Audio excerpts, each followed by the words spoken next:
familiar, maybe is a better way to say that. But I think you can kind of trace it back to experiences down here on Earth. For me, a lot of times it's my sports background, so I'll equate a little bit of going out and playing a football game, right? Before every game, you're still nervous, right? Yeah. You're still got a lot of that energy. It was the same thing on my 5th spacewalk like it was on that first one. You know, you still have all of that kind of nervous energy as you're getting ready to go out. Mm-hmm. Well, so right now we're still kind of waiting to get into some of the final preparations for this spacewalk. We should be coming up on seat rotation. I don't know if we missed it or not, but again, they're going to be rotating those seats to move them upright. That's just going to give the crew a little bit extra room to move around as we get into this. But for now, why don't we take a couple of moments and meet Dragon. Polaris Dawn is SpaceX's 14th human spaceflight mission since 2020, when Dragon became the first private spacecraft to take humans to the International Space Station. It's also the first private spacecraft to take an all-civilian crew to orbit during the Inspiration 4 mission in 2021. And just prior to Polaris Dawn, Dragon completed 46 launches. 13 of those are human spaceflight missions, and it's since flown 50 astronauts representing 14 different countries. Throughout all of those missions, Dragon has helped support more than 1,000 experiments in space. Pretty incredible stats there. And even from low Earth orbit, Dragon is helping lay the groundwork for deep space exploration. Through missions like Inspiration 4 and Polaris Dawn, we are rapidly expanding our knowledge of how humans will adapt, live, and work in space. Designed to be the safest spacecraft ever flown, the fully autonomous Dragon stands nearly 27 feet tall and 13 feet around. Dragon is capable of carrying up to 7 passengers to and from Earth orbit and beyond, but today it's carrying the 4 members of the Polaris Dawn crew. And the crew is currently living and working in the top portion of the spacecraft. It's that white section that you see there, also known as the pressurized section. This allows for the transport of people and environmentally sensitive cargo. Below that, Dragon's trunk. It sits right below the pressurized section that can carry unpressurized cargo on resupply missions, and it remains attached to Dragon until shortly before re-entry into Earth's atmosphere.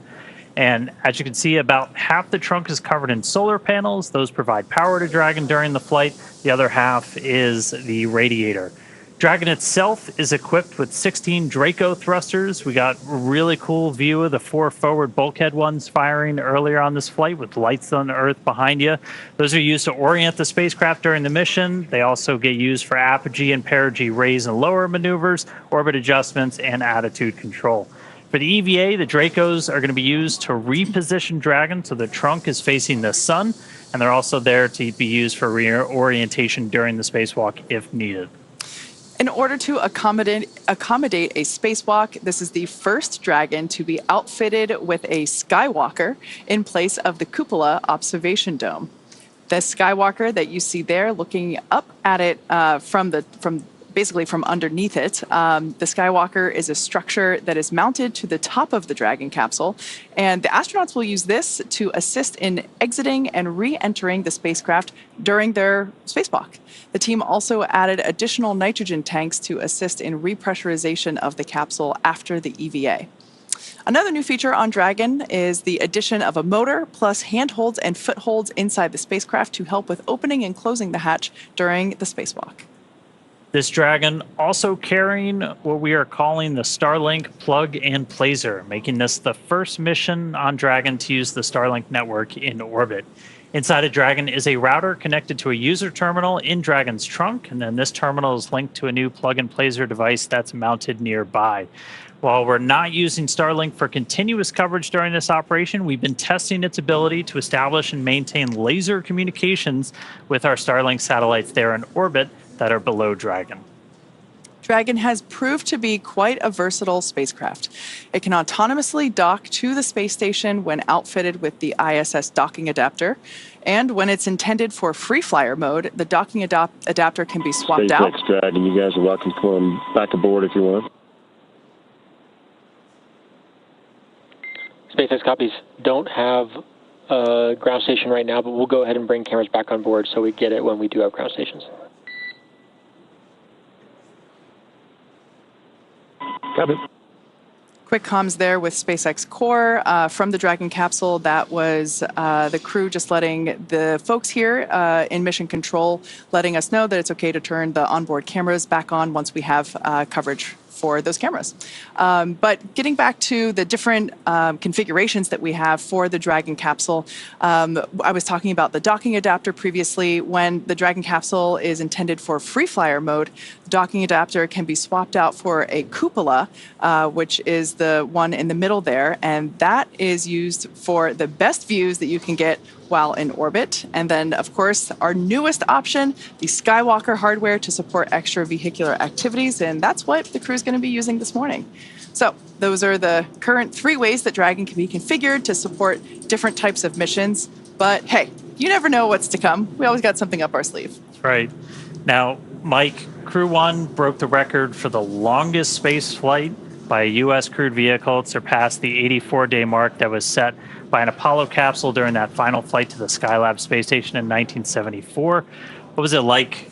Because we went over it. You literally called Dragon home during that time. Yeah, what was it like to live in there? So first of all, I got to say it's pretty exciting because the Dragon that they're using right now is the Dragon that I lived in that took us to orbit. Dragon Resilience. Yeah, we affectionately called Resilience, and it was an amazing spacecraft. It from a standpoint of living inside it, and again, it a lot of room actually compared to some of the other crew quarters that we had on board, and plus just being able to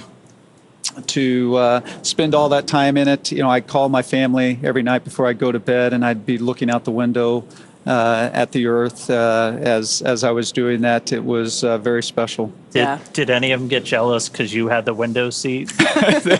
Well, yeah, there was a little bit of that certainly going on up there. Nice. Now, as you mentioned, this Dragon capsule that the that the Polaris Dawn crew is flying in was previously used, really debuted on the Crew 1 mission, hence why you guys had the honor of naming it in the first place. But this capsule was also used for the Inspiration 4 mission that Jared also commanded. What is your take on this being one spacecraft but supporting multiple missions? I think it's fantastic. It just shows the flexibility of the design that SpaceX made when looking at the Crew Dragon vehicles. So I think it's very exciting to see a vehicle that can go from one mission to the other, and quite frankly do it quite quickly as well. I think I don't remember the exact timing from our mission and when we landed to when Inspiration 4 launched, but it wasn't a very long time, and yet you were able to take that docking adapter off, put the cupola on in a very short time, which is also pretty impressive. I actually have that noted here.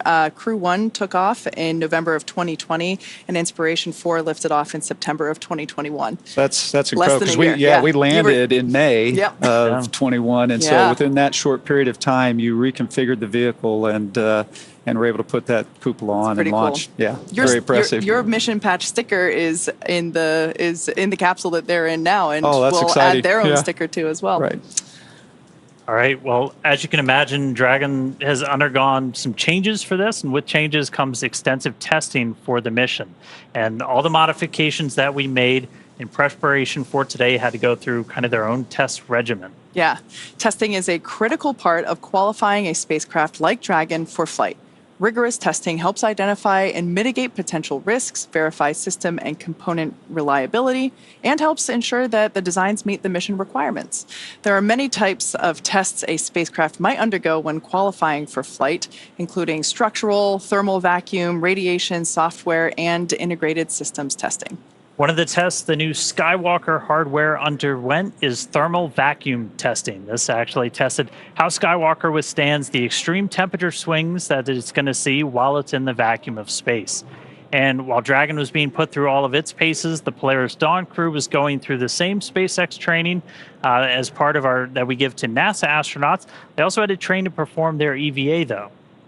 For basic training at SpaceX Hawthorne, they got trained on everything from orbital mechanics to just how to live and work in microgravity. Also ran through numerous simulations of what the full mission would look like while they were seated inside of our Dragon trainer. In addition to ensuring that they're familiar with SpaceX's Falcon 9 rocket and Dragon spacecraft, the crew went through an extensive training regimen to build their physical endurance and mental toughness, ensuring that they are well-rounded and prepared for spaceflight and today's EVA.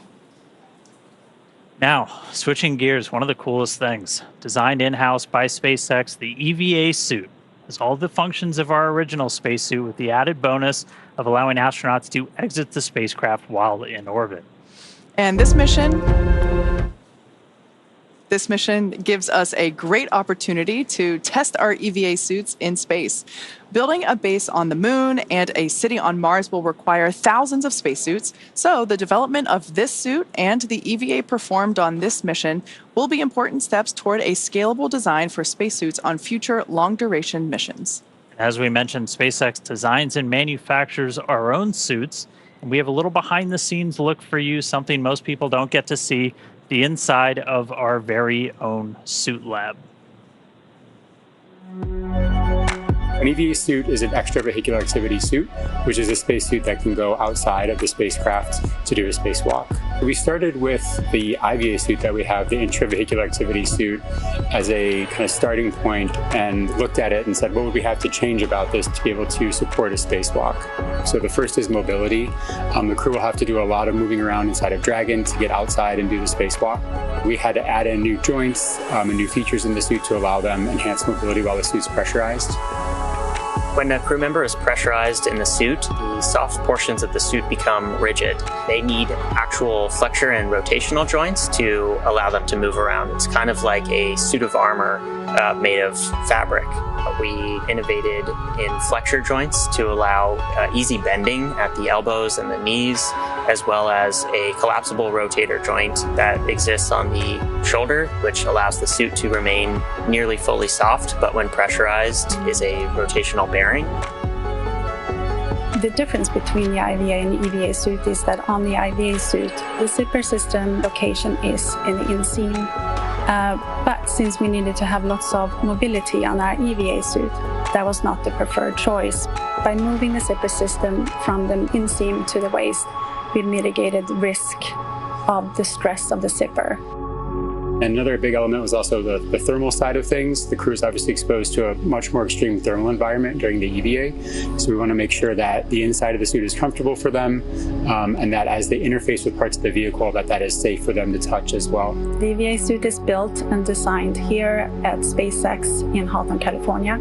We wanted to have something that's easy manufactured that we can handle here in-house.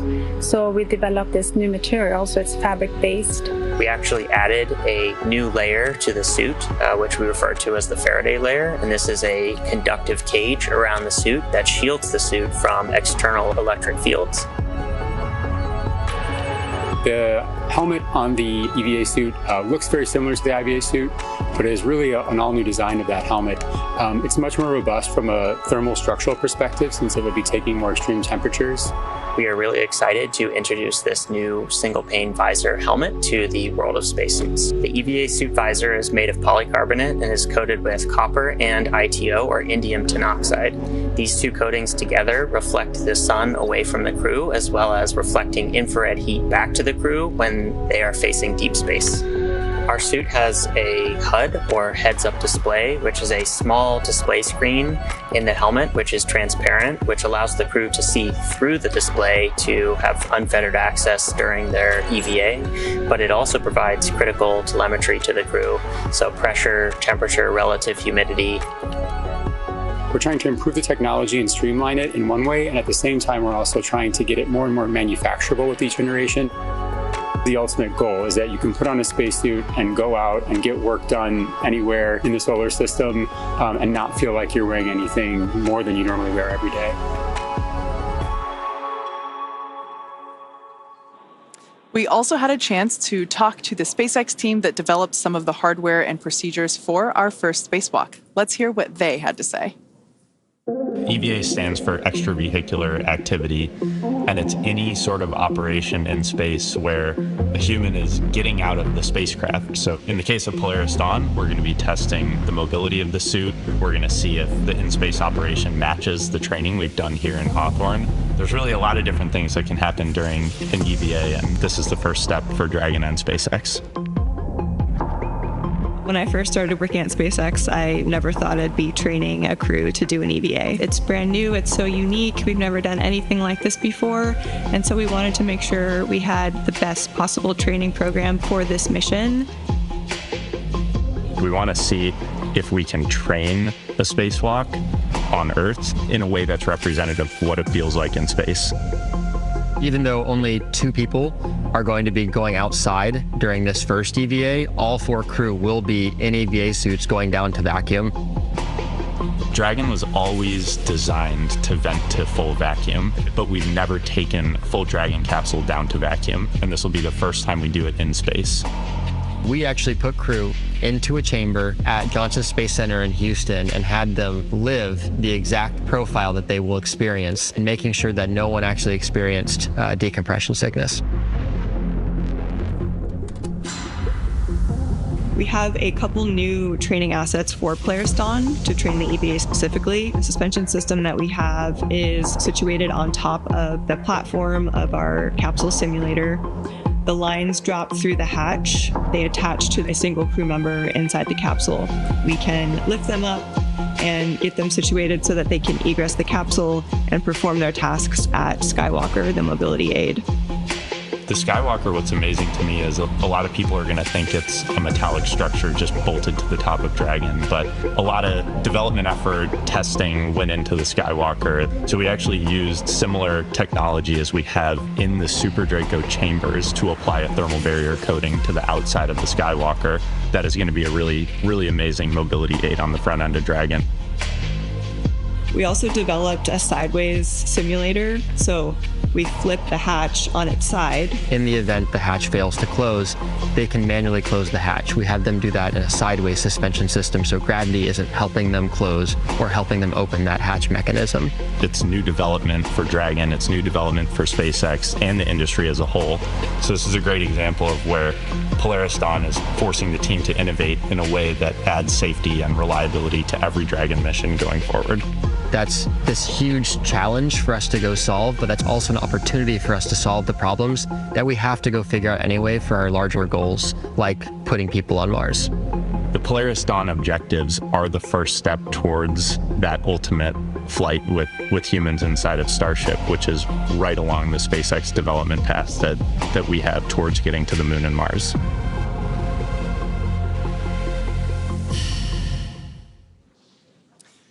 Love seeing how not only the suit, but the space operations for the EVA itself came together and were developed. Now we are still counting down to the spacewalk this morning. The crew on board is completing final fit-ups, and we're going to be standing by for seat rotation and suit leak checks. So we're continuing to truck along to the main event. Now, Mike, you obviously went through some of the suit-up process that we saw in that package in terms of the development of the suit and how it's custom fitted for each individual. And that's the same case for an EVA suit. So maybe you can share with us what that experience was like. Yeah, it's extremely important to have a suit that fits, whether, again, it's the IVA, the EVA suit, or the EMU that we wear with NASA when we go out on the spacewalks. And the reason for that is because if it doesn't fit right, it can be extremely uncomfortable. You can get what you call hot spots, or there can be a place where a crease, when it gets pressurized, can really put a hard point on your arm or something of that nature. So having a good suit fit check is extremely important. And it's one of the things that was kind of fun as well, because you get to spend a lot of time with the suit team here with Chris and Eric they're and Maria. A great crew. They're so good. They're fantastic. And I mean, just over the years, they've gained so much experience, and they can really help you hone in on what the really good fitting suit is like, with just the way they ask the questions and lead you through that process. Wow. What are kind of the sensational differences from being in like the IVA suit? Because a lot of times the IVA suit when it gets pressurized, it fills up, but you're still in like a pressured environment. Yeah. With EVA suit, you're in the vacuum. Right. And so like, what's it kind of like? Yeah, so that IVA suit, it has a different purpose, right? And that the purpose of that IVA suit is to keep us alive in the event of some type of an emergency that might happen during a launch or a landing. And so that's that case where either you have a fire or you have a depress event, and so that suit's going to pressurize. And so in that case, we're not as worried about like the mobility of the suit. You just want to get home and do it in a safe way. And so you need to have enough mobility to still be able to control the spacecraft and do the things you need to do, but you're just not as worried about it because you're not trying to perform a maintenance activity or something like that when you're going out on a spacewalk. And so I think that's one of the biggest differences between the IVA suit and the EVA suit is just what the purpose of it is and what you're trying to do with it. Yeah, that feedback loop is so important to be able to communicate what feels good, what doesn't, because I imagine, as you're out there and having to perform, as you mentioned, maintenance activities, among other things, that the functionality of your body is critical to perform those. It really is, and probably one of the hardest, I think, parts of the suit to design is the gloves. Right, because absolutely, you hear us use the term "it fits like a glove," right? We use that a lot, but you don't realize how much you use your hands when you're outside on a spacewalk, as opposed to say your feet when you're, because in space we don't use our feet or our legs as much as we do our hands, and so when you're in a pressurized suit like that, and you're constantly grabbing and reaching, you are overcoming the pressure of the suit, and your hands can get just exhausted. And you can get those hot spots. I had some issues with my EMU gloves when I first started training at NASA, and I would actually get what's called delamination on my fingernails. Ouch. And so there's just little things like that it really matters how well that suit fits and how well it functions. And so you don't realize how important that is sometimes. Yeah. Now, we are going to be stepping into suit leak checks soon. Can you share with us a little bit about what that process entails? And more importantly, because you've actually experienced what it feels like to go through suit leak checks, what that experience is like. Extremely important part of the whole process, right? Because before you take the cabin, in this case, all the way down to vacuum, you want to make sure that your suit is maintaining the pressure that it needs to. And so it's not a very long process. It's usually just a few minutes to 2 or 3 minutes. And the interesting part is if you don't pass that leak check, what do you do next? And so there's always usually procedures associated with that as well, that start checking your zippers, start checking how you've closed things up. Did you not get something sealed quite right? And so it's always a good point in the mission when whether it's on the launch pad getting ready, whether it's in the airlock getting ready to go out the door, when you hear that, good leak check, because now you know that you're ready to go. So today's going to be kind of unique because all 4 of our crew members are going to be doing the spacewalk. They're all going to be exposed to the vacuum of space. But I mean, even when you did spacewalks, it's never a solo act, right? You're always out there with a partner. You are. It's extremely important. In fact, one of the hardest parts about our training for spacewalks is what we call incapacitated crew.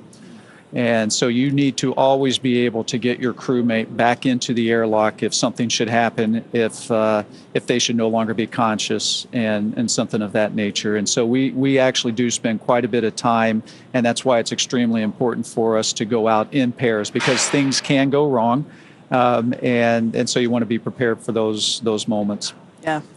That's a great point, Dan, to make, that while only Jared and Sarah are going to be somewhat exiting the spacecraft, all 4 crew members are going to be exposed to the vacuum of space, and it's actually going to set a new record for most number of people exposed to, or not them without a suit, but in the vacuum of gravity all at the same time. Yeah, that's actually interesting. I never actually thought of that piece of this mission, and the fact that you're going to have 4 people on a spacewalk. I know at one point on a shuttle mission we had three folks outside on a spacewalk.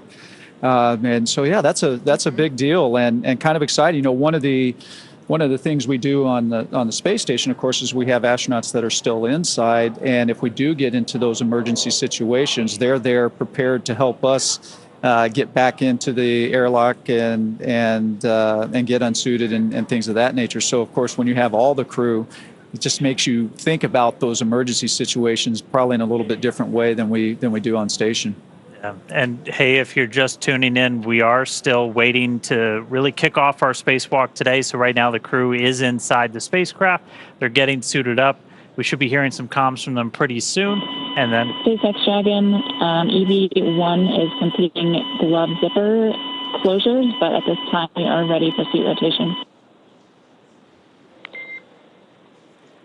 Copy that for seat rotation. Can you confirm crew is ready with the current glove zipper ups?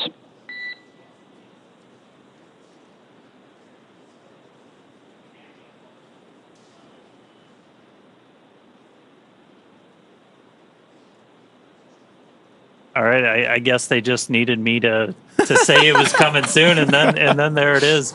But we are going to hear the seat rotation coming up soon. Again, they're in their recline position. And I'll do standby well to get them to the seat. Copy. Standing by.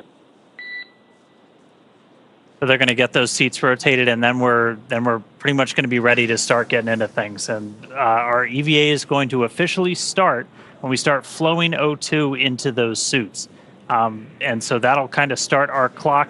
We're going to be showing you some of the telemetry. So all those numbers, the bottom of your screen, you've got a couple right now. That one all the way in the bottom left corner, that's your Dragon. That's your Dragon cabin pressure. That's in PSI. SpaceX Dragon, you're ready for seat rotation. SpaceX copies. Initiating seat rotation.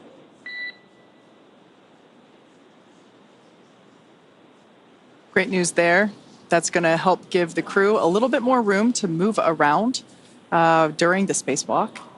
And after we get through the seat rotation, we'll be able to perform those suit leak checks that we were just talking about. Yeah, before they do that, they'll do what's called a tear. So it's kind of like if you're ever using a scale, you zero out the scale before you put something on it. It's essentially what we're doing with the suits. They'll get like a baseline reading, and then as we start to actually pressurize the suits, we'll be able to measure that against the baseline, make sure everybody's got basically a nice seal before we start that vent. Yeah, that one's pretty important. That was pretty important. Yeah, so a lot of that's coming up. Again, some of the data on your screen, you've got cabin pressure, you've got suit pressure. Dragon SpaceX, seat rotation complete and nominal. All right, seat rotation's complete, so now they're going to start doing that tear, getting ready. Dragon copy, do you see the phone? Copy, and can I get a confirmation of completion per the call out in 2.18?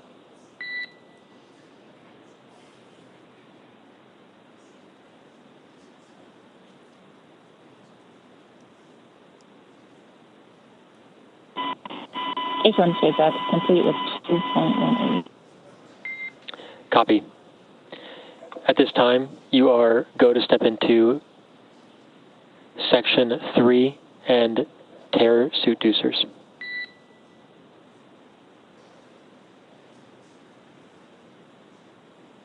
Copy, stepping into it. Just a quick reminder, in case if you missed the top of the show, we're going to be referring to the crew a little differently for the EVA activity than we were previously. So we heard Anna talk EV1. That was referring to Jared. So basically his call sign for this spacewalk operation is EV1. Sarah's call sign will be EV2. Anna will be support 2, and Scott will be support 1. Also, Scott and Sarah are switching seats. Perhaps they already have. Yeah. Copy, standby for HUD power for pressure sensor checkouts. Okay, so our suit tear completed. So next up is going to be the HUD checkout. So the HUD, your heads-up display. Very excited about this. Really excited about this. And Mike, I'd love to kind of get your perspective on this real quick. We do have on your screen, though, that's your seat order. So You've got EV1 Jared is in that seat. He's going to be in that seat right now, but once we actually get ready to open the hatch and everything, he's going to be positioned kind of over by the hatch.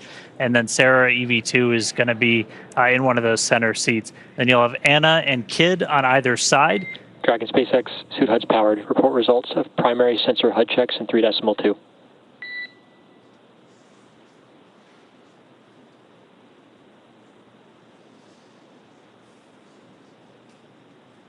So again, that's our seat layout. We just heard the HUDs are powered on, so they've got heads-up displays actually being kind of projected on their visor in their helmet, which if you've ever seen spacesuits, that's always kind of felt like that's that space age technology that we're missing. Because Mike, you use kind of a simpler but a little unorthodox way to see like your suit data. Yeah, that's right, Dan. It's of course the suits.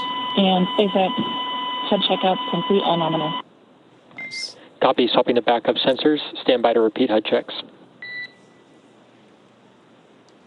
So, of course, the suits that we use for the spacewalks on station are a little bit older. They've been around for quite a while, and so some of this technology, Oh, look, it's our first live views inside Dragon Resilience for this morning. That's fantastic. Yeah. I think this is the definition of chillin'. Yeah. So there, out of his seat, that's Commander Jared, who, like I mentioned before, will be referred to as EV1. Behind him, we can see already in his new seat, pilot Scott Kidd Poteet. He will be Support 1. And then moving around in front of us is Sarah, who will be EV2. And then just out of view underneath the camera, but I think you can see her visor, is Anna Menon, who is Support 2. Dragon SpaceX, we're on backup sensors. Repeat HUD checks.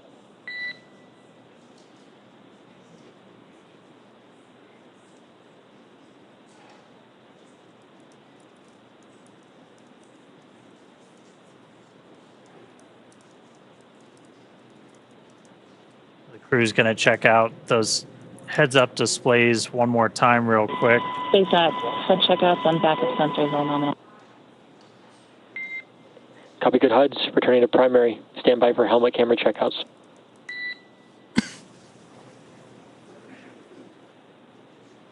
On that heads-up display, they'll be able to see the O2 flow timer. That's kind of like our mission clock, essentially, like once the O2 has started to flow to their seats, and they know they've got about an hour and 50 minutes, just under 2 hours for the whole time. They'll be able to see their suit pressure, temperature. Basically, it's a way to kind of keep an eye on things. And we were talking about it a little bit, Mike, but on the EMU is a little bit different. Yeah, the EMU is certainly different. A lot of that kind of information is on a display right in front of you that you have to kind of look down to see, and it can be pretty challenging to see. In fact, a lot of the information, you have to use a mirror on your wrist to be able to read it and know what you're controlling as well. You mentioned the timer. Of course, we don't have that kind of information on ours, and I'm not sure I'd want to know that because I'd feel the pressure of, hey, I got to get a lot of things done and I'm running out of time. Yeah. All right. So they're going through these HUD checkouts again pretty soon. Dragon SpaceX powering on helmet cams. We're going to get the helmet cams powered on. Again, give you that kind of look right over their shoulders. Yeah, pretty excited for these. We've seen them utilized during the training sessions that the crew has undergone, and we're so excited to see them live today. Yeah, I tell you, the helmet cameras, I mean, it's going to be fantastic views, right, that we're all going to love. But there's also a very important role for those cameras as well. Like when we have the same thing, we have helmet cameras with the EMUs, and what it allows is your ground team. Dragon SpaceX, suit cameras powered, confirm good health.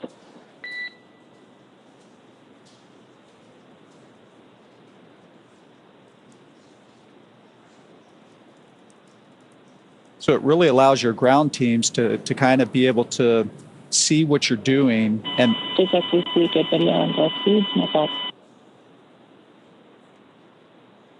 And almost double check your work. Copy, checkouts complete. HUDs will remain powered. Proceed to step 3.3, operations review through 3.8, report when complete.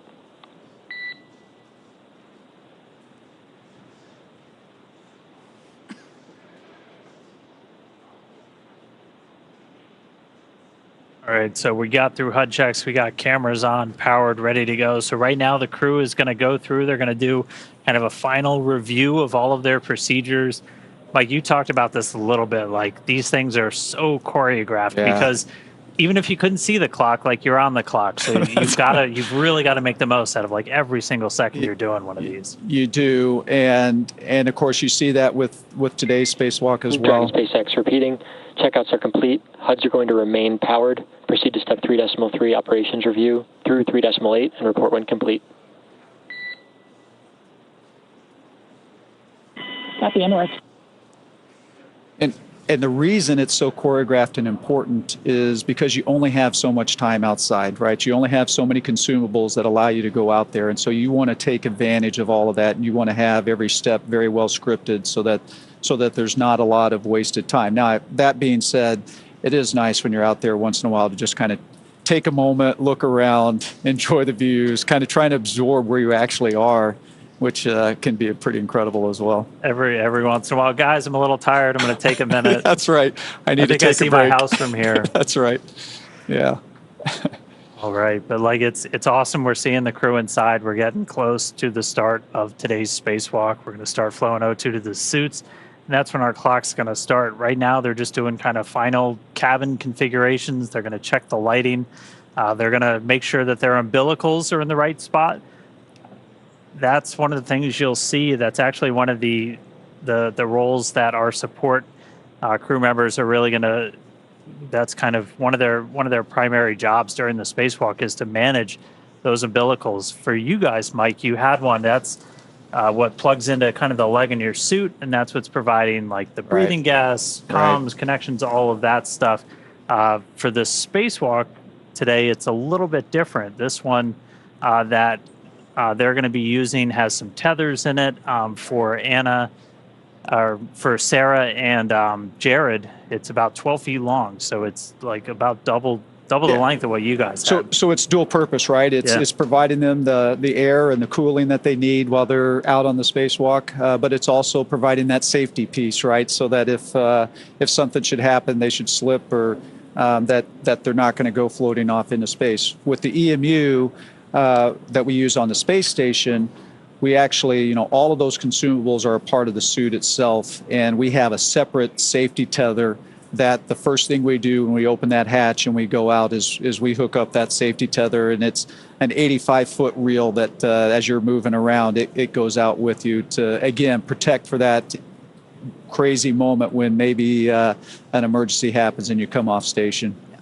How hard was it to manage all of those tethers? I feel like every time I watched, it was like, there's no way in heck that this thing isn't getting snagged on something. No, you're absolutely right, because everything, and you talked earlier about making sure there was no loose items in the cockpit, right? Because when you open that hatch, things are going to want to float away if they're not tied down or stored or anything like that. So when we go out on a spacewalk, not only do we keep us tethered to the spacecraft, but any tool, any part that we take out with us also has to be tethered. And it can be quite a challenge to manage all. You'll open up a bag and there's 10 pieces of hardware in there with 10 different tethers, and they get all tangled up, and it can really be pretty challenging. It's important, though.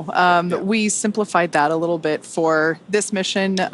We actually basically built in that tether into the umbilical, one of which you can see actually there floating under Jared's right arm. So not only does that provide airflow and comms and all the normal connections that we have in the umbilicals, but we also added that strength to provide that protection. Yeah, and the managing of that tether is extremely important, because as they go out, if it can get tangled up, and you actually see Sarah there kind of moving around, right? It's very easy in this environment where you're floating. SpaceX Dragon EVA off review complete. Crew are in position for EVA start. Nice. Excellent news. Copies, crew in position. But you saw Sarah kind of move the tether out of the way, and the part of that is that's actually impacting Dragon Jared. SpaceX, you are go to command box trigger push to talk, all seats.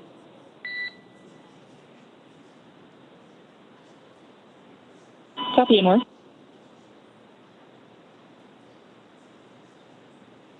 And So this'll be one of the unique things about the spacewalk today. It'll feel familiar if you watch some of Mike's spacewalks. The crew is going to go over to what's called Vox. Push to talk is set. Go for com check. EV1, com check. EV2, com check. Support 1, com check. Support 2, com check. SpaceX copies all. Good comms. All 4 crew. SpaceX copies all. Good comms. All 4 crew. So essentially now all of our crew are on open mics. They can all talk and hear each other, and they can talk to the ground. And so you're going to hear a lot more chatter start to pick up. Once we start the suit pressurization, you're going to hear almost like a shh sound. That's just the air starting to flow into their suits. How loud does it get inside your suit? It actually is quite loud. That airflow is just constantly, which is a good thing, right? Because not only is it providing you the oxygen, but it's also helping get rid of that CO2 that you're breathing out. So you want that airflow to be constantly going, and so you always are hearing that fan that's making that happen. And so that is certainly pretty important. And the Vox thing, I got to say, it's nice that you don't have to push a button when you're outside there to talk. Dragon SpaceX, we're about 90 seconds from EVA initiation. Got some fist bumps going on. Yeah. And we just heard we're about 90 seconds from EVA initiation. So we should see them get the go to close their visors, and then they're going to open up one of the O2 valves on their suits to start the suit purge, and that's going to be the official start of our spacewalk today. So we'll get through the final goes, and then we'll see those visors get closed, oxygen start flowing, and we'll be off.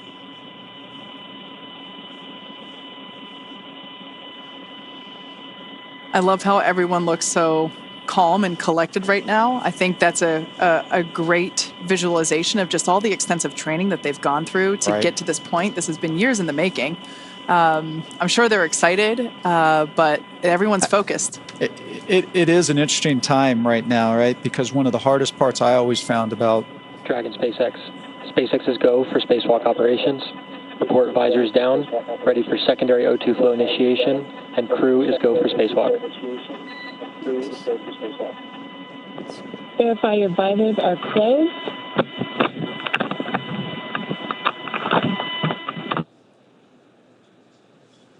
Secondary O2 valve is open.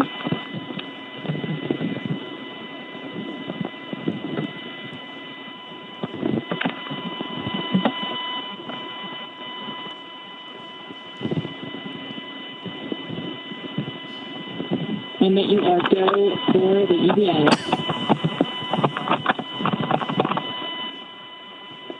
EV1 is go.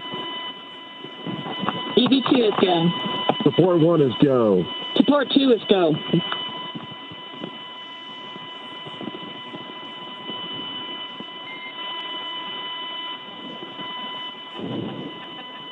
Dragon SpaceX initiating secondary O2.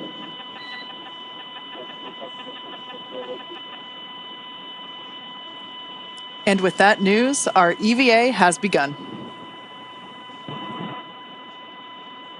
So you're going to hear it referred to as primary and secondary O2. Primary is going to be that primary flow of oxygen to pressurize. Secondary is largely putting oxygen into their suits to help with cooling, but secondary is the first one we turn on. And so our O2 flow timer has started. The EVAs start at 3:12 a.m. Pacific. I'll do the math on UTC in a little bit.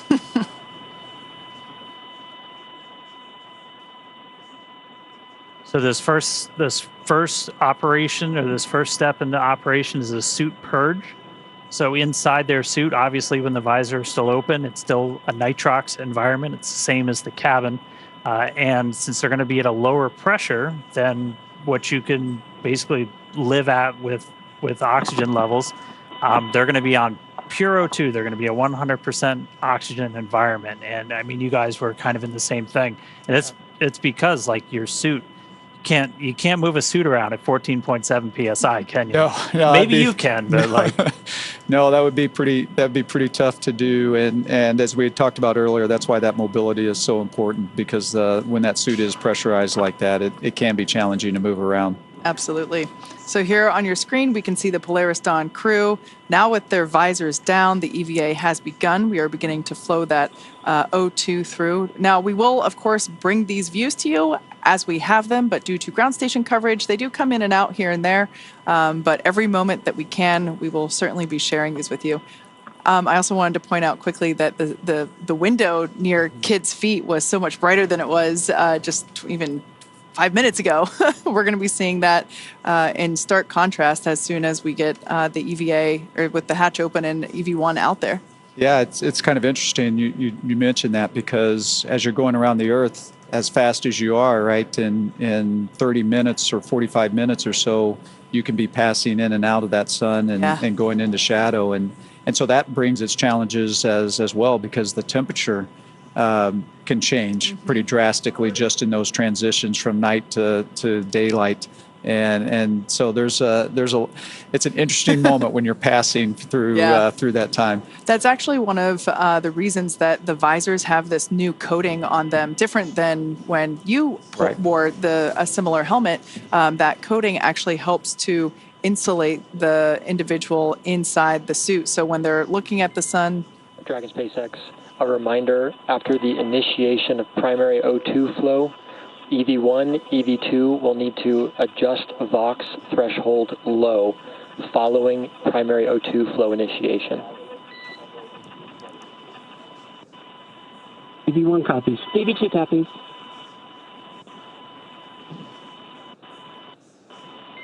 Dragon SpaceX, secondary flow purge complete. Close secondary O2 valves and report ready for suit pressurization.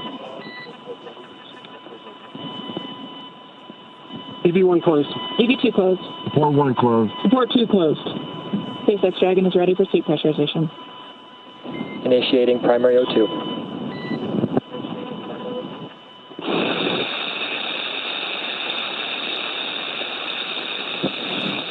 This is normal. This is with the airflow coming through. The crew members are on Vox, meaning that their microphone is on the whole time. So Sarah and Jared are going to be adjusting their audio levels as this flow continues to help regulate that.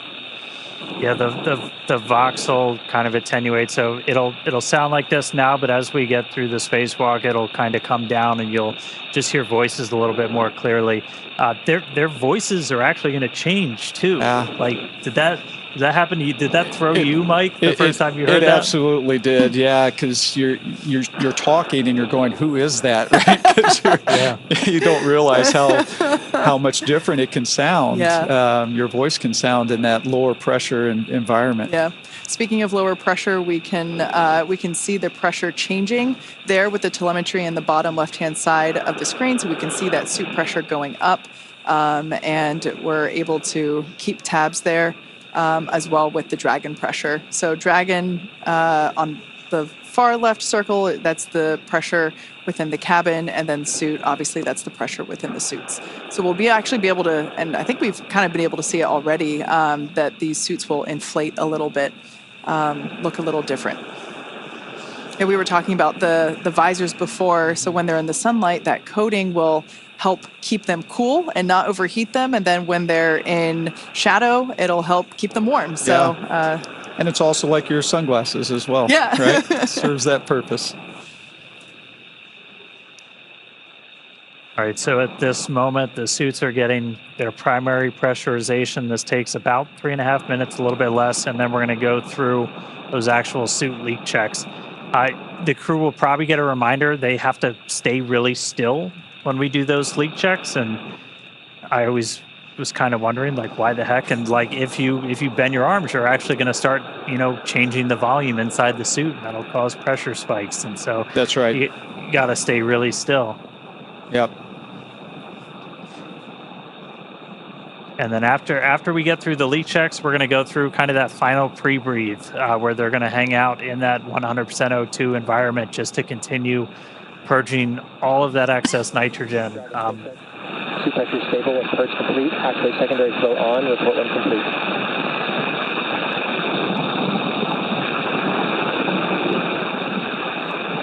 EV1 open.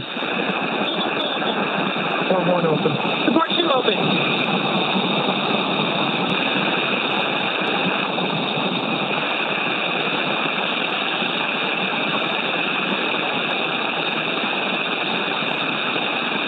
And right there, they finished the purge and they did a quick reinitiation of that secondary flow check. Response, close secondary flow and report when complete.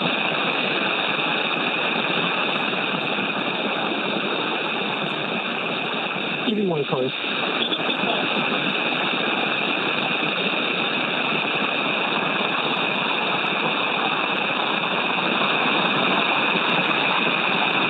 Port 2 closed. Port 1, are you closed?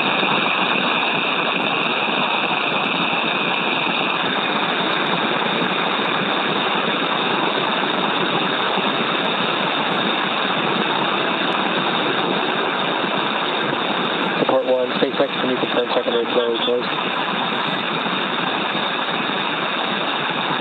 These handles that we see Jared holding on to, these were one of the additions or customizations for this mission that we talked about earlier.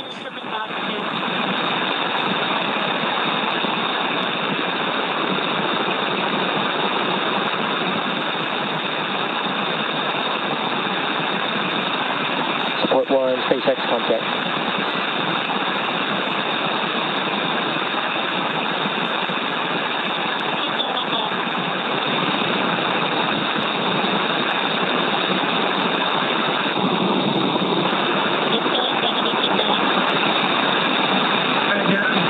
We got you. All right, copy, got support 1.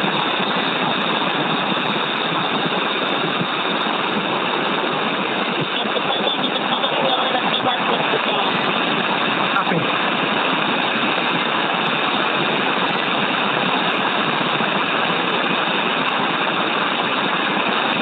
Dragon SpaceX beginning suit leak check evaluation, remain still for leak checks.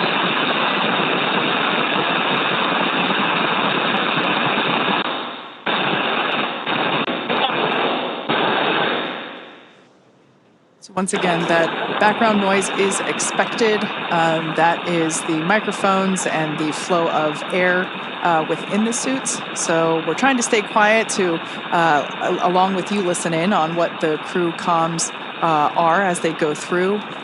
We're also going to get views in and out, as we mentioned before, due to ground station coverage. Leak checks continuing suited preview.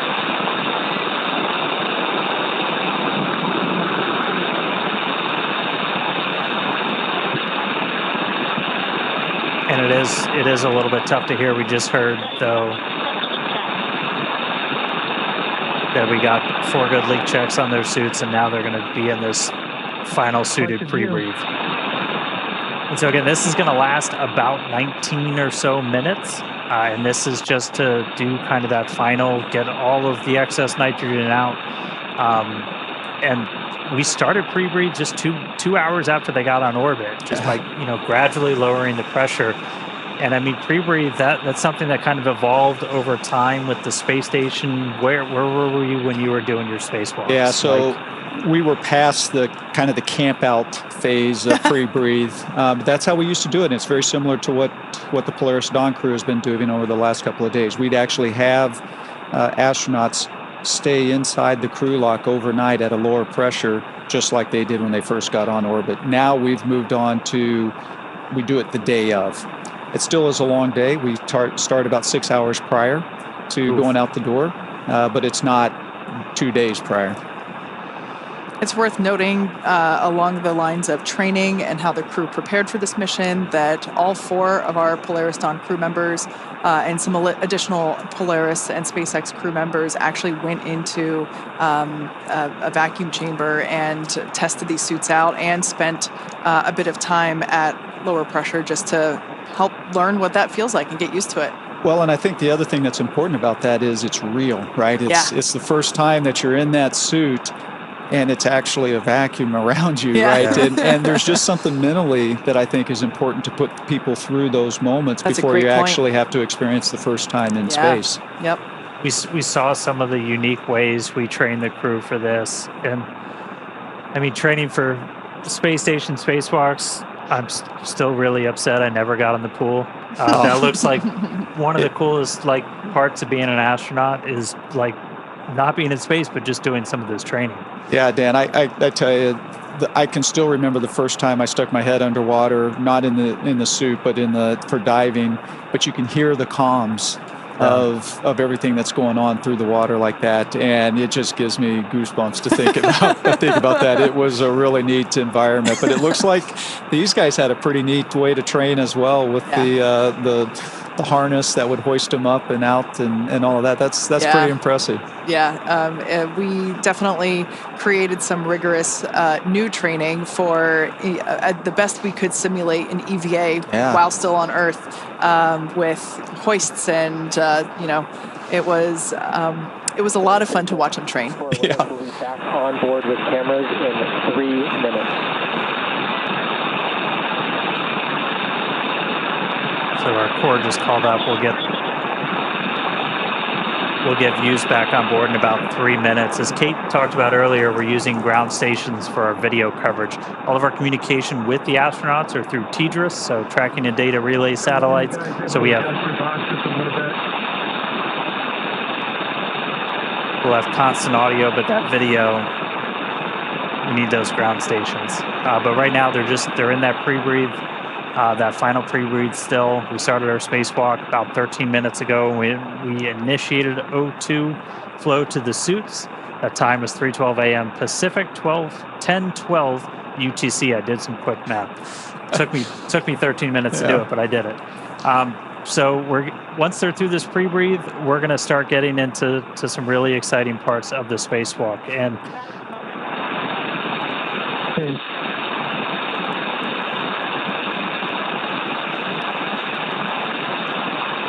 And then after we get through the pre-breathe, we're going to get to cabin vents. So, what's going through your head when you're like, man, it's happening. The air's going out. It's really happening. It's happening.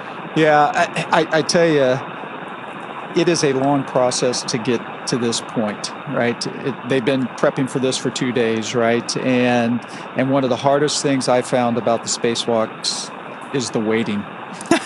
Hurry up and wait. Hurry up and wait, right? You are so ready to go out and to do this mission and to go out that hatch, and it just takes time. And I think that's one of the things you talked about, my fifth versus my first. Your fifth, you kind of understand how long it's going to take. You have a better appreciation for how long it's going to take. And so you literally find yourself in these moments when you're kind of waiting through this pre-breathe, or you're waiting for the airlock to depressurize. You just kind of find yourself just floating there, kind of zoning out, trying to keep yourself calm and relaxed, and until that moment when it's game time. Yeah. Now, just a quick mention, we're about a minute out until we get those views back inside the cabin. The view that we had previously was our Dragon tracker, which if you want to see where Dragon is, you can actually look that up as well. We have it on our website, spacex.com/follow-dragon. But yeah, just as a reminder, our crew, they are in their designated, Jared's not, but our crew members, basically Sarah and Kid, have switched their seats for the EVA. Last time we were able to see inside the cabin, we saw Jared awaiting to open the hatch. So he wasn't in his commander's seat, but Sarah is now sitting in Scott's pilot seat, also known as seat 3. And then Anna is on the far left side, and Scott is on we can see it there, on the far right side. And also just a reminder, their call signs for these EVA operations, Anna being support 2, Kid being support 1, and then Sarah being EV2 and Jared EV1. Representing that Jared will exit first, do his activities, which include just some mobility testing of the suit, and then Sarah will go out and perform the exact same testing once Jared comes in. Meanwhile, Kid and Anna will function as the eyes and ears. They will be performing their own list of operations during or their own list of tasks during the EVA. So while Sarah and Jared are going to be the ones that are, partially egressing the capsule once that forward door is open. Kid and Anna will also be performing an EVA in their own right. That's right. And we talked about it earlier, first time for people exposed to the vacuum of space. Like there's a lot of firsts in this. That's going to be a really cool first, not just for us and Dragon. But we are going to be getting views back really soon. We're, again, just in that final pre-breathe step right now. And then we're going to start venting Dragon down to near vacuum. So we're going to have a couple of different valves that are going to open up. And the atmosphere inside Dragon is going to start going overboard out into the vacuum of space. Now, the crew, the ground, they can pause that cabin venting if they need to. We can pause and resume. The most likely reason is for ear equalization, is again, you're going through a lot of pressure changes anytime you do a spacewalk. And so if you've ever flown on an airplane and your ears popped, you've experienced just a little bit of what they might be going through right now. Once we start cabin venting, if we terminate or abort the spacewalk during that venting, we cannot start again. We talked a little bit earlier about how consumables are like the thing that really drives you. And for us, we don't have a great big airlock with this, with a full station's worth of oxygen and stuff like that. So Seated pre-breathe complete. Confirm pre-rest for venting at pre-breathe complete.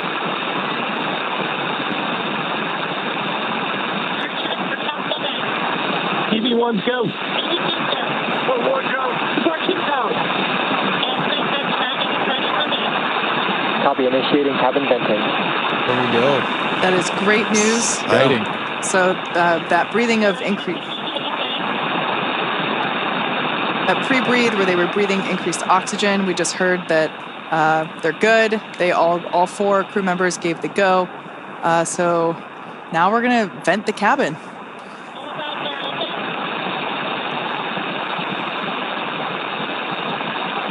yeah, in total, this will take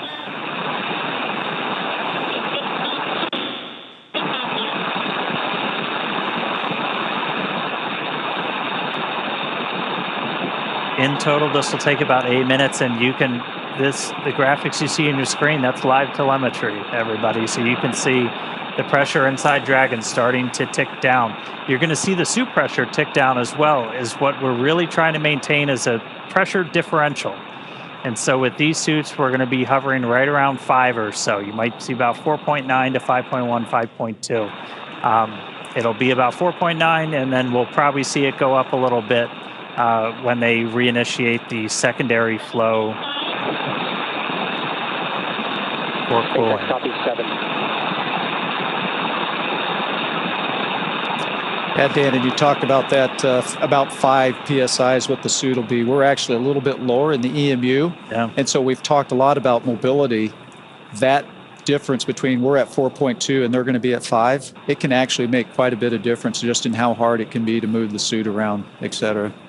Yeah, this crew got to, and that's something we can simulate, in a vacuum chamber, or even just in 14.7. You can simulate that differential pressure. Getting calls from the crew. They're monitoring along. EV1's good.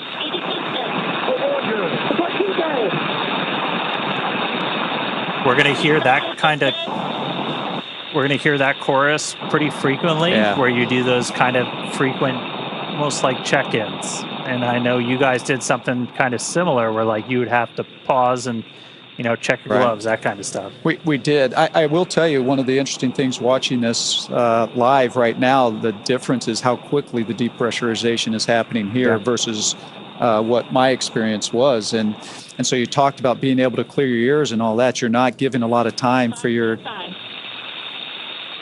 ears to adapt to that lower pressure. So this seems pretty quick to me.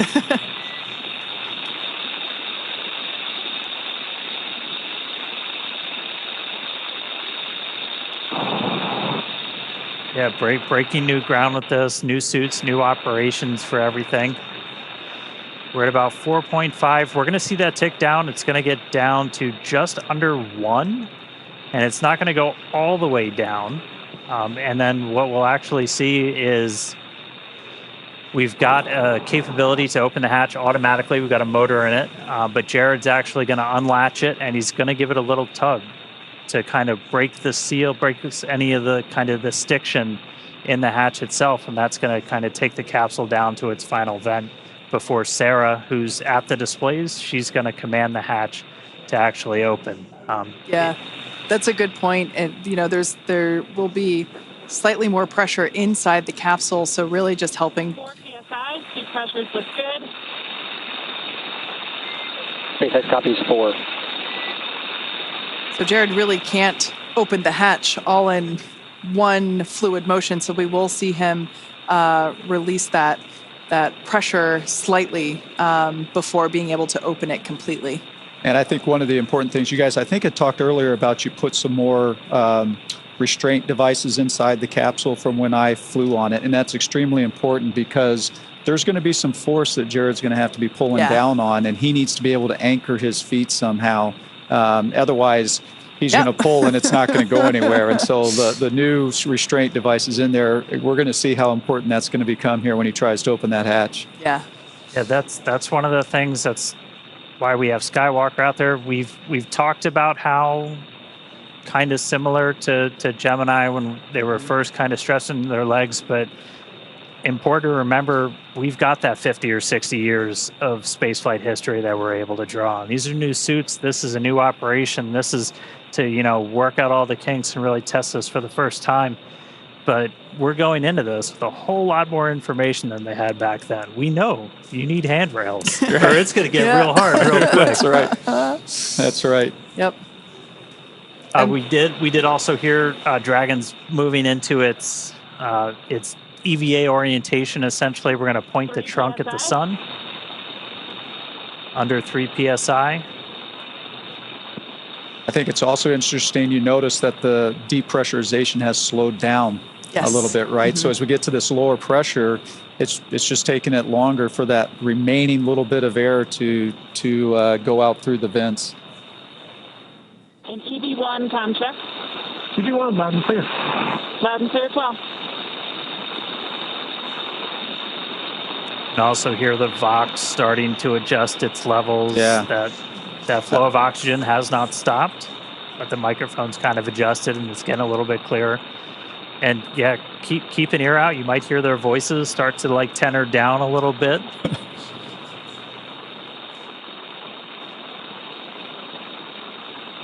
I do think that's an important point, Dan, that how important comm is, right? And when it's compromised a little bit just by that extra airflow and the Vox not keeping up with it right away, how challenging it was just to hear those calls, and they can be some pretty important calls. Of course. Comm is just critical. We can see Dragon capsule now approaching close to 2 psia. Like Dan mentioned earlier, that's going to get to just under 1. It's incredible to think that, the Dragon capsule in all of its power and glory and awesomeness, the new capsule is around their bodies, right? Yeah. That is what is going to protect them from the vacuum of space. And, just seeing how, even though it's puffed up and we know that it's, holding that pressure, it still looks so cool, for lack of a better word. TV1's good. TV2's good. Oh, we're good. Supply 2 dead. Yeah, you really have 4 mini spaceships in there. Pressure approaching 2 psi. I guess that means we have 4 aliens in there too. Yeah, that's right. Dragon SpaceX, less than 1 psi from hatch operating pressure. We have a TDRS handover in 2 minutes. We are going to wait until after the TDRS handover to command into hatch open prep. TV1 copy.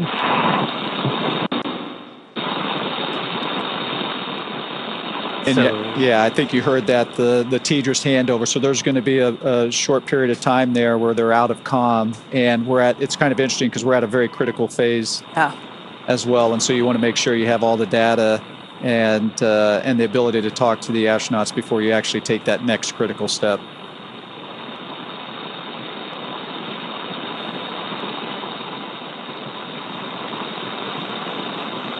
We'll see it. We're seeing that pressure continue to tick down.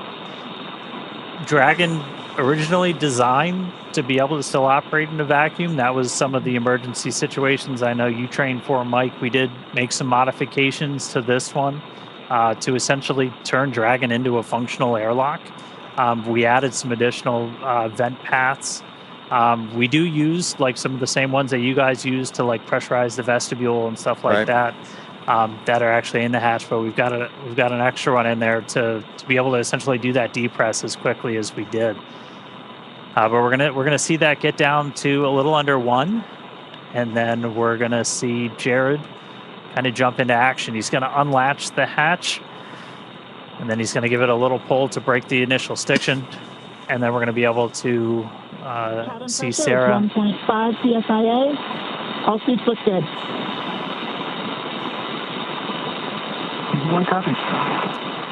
That's one thing to note, that while we have been progressing through this pretty quickly, we did have the capability to pause if any of the 4 crew members needed to, take a moment to, let their ears come to equilibrium or just kind of get comfortable again. We did have that option, but everything has been going really well so far. We haven't had to pause cabin venting. And if you're just tuning in, heck of a time to do it. We're about good timing. A little under 28 minutes into the spacewalk today, which again, that started when we started flowing O2 to the suits of these crew members. That was at 3:12 Pacific, 10:12 UTC. We just heard that Dragon's now in its EVA attitude. Handover complete.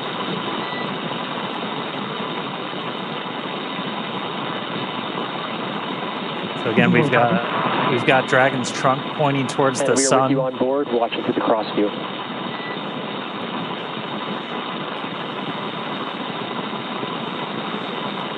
That was SpaceX core Arthur Burialt, just letting the crew know that where the cameras are on inside and basically which camera is looking at them. It's so fun to hear Arthur's voice because he was actually a part of our mission as well. In fact, Arthur was an intern. Started out as an intern when we were first starting the training, and so now to see him as a core and is pretty neat. Very similar to Sarah, who also started as an intern. Yes, yeah.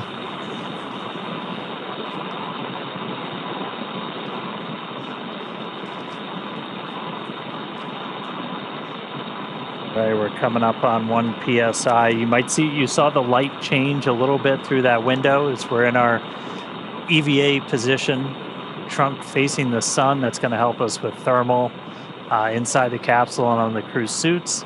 Also going to make sure we're maintaining that optimal pointing for communications with the TDRS satellites.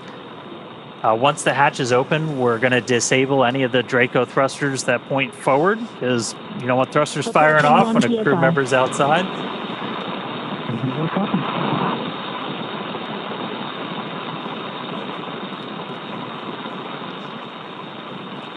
We're at 1. You can see the suit pressure is ticked down too. There's about 4.7 difference between the suit and the ambient cabin there in Dragon. That umbilical that you see there just to the side of Jared, that will continue to flow the air into his suit as well as provide telemetry and communications connection.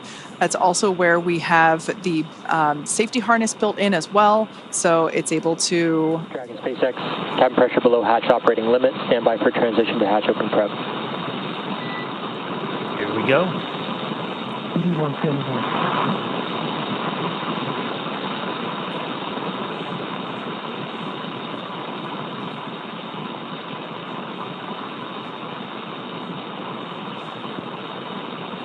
Mike, did you get to open the hatch? I did. You did? Yes. Yeah. When you go out as EVA hatch open front.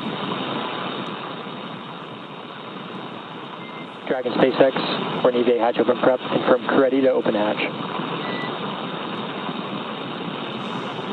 That is great news. Hatch opening. EV1's good. EV2 is good. EV1 good. EV2 good. SpaceX, EV1, we're ready to open the hatch. SpaceX copies. Dragon, you are go to open hatch. Go. Exciting. Copy that, SpaceX. Go to open the hatch. Mike, as you mentioned before, that continuous communication. The hatch handle.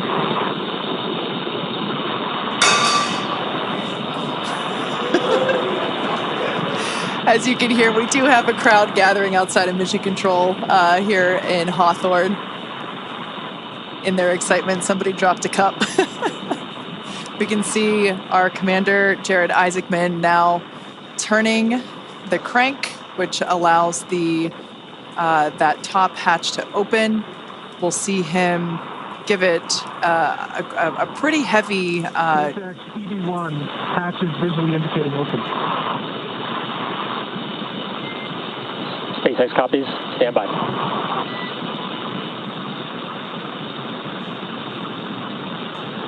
Should see him give that hatch a pretty strong jolt to release that stiction.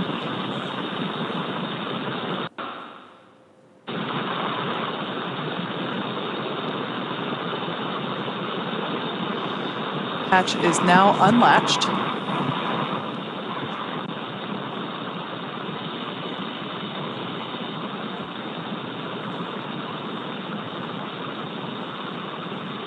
Mike talked about, we see him getting his feet set. That's right.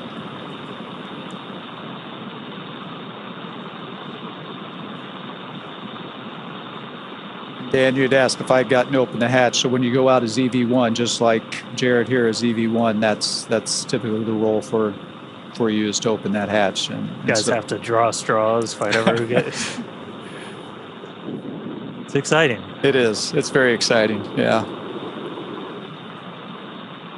Now, for those of you that have just recently joined, as you can see, we have successfully depressurized the Dragon capsule down to 0 PSIA. You see that in the bottom left corner of your screen. Our 4 Polaris Dawn crew members have gone through the O2 flow, and we see Commander Jared Isaacman now standing by to open that top hatch. The nose cone is already open. It opened just shortly after the crew got into orbit.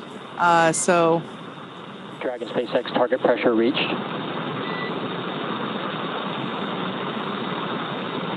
Copy that, SpaceX. I'm unseating the hatch now. Jared now opening Dragon Resilience The hatch is unseated. into space. So you saw some motion on the hatch. Again, he's just giving it kind of that initial tug. And then Sarah gets to push the button to swing that hatch open.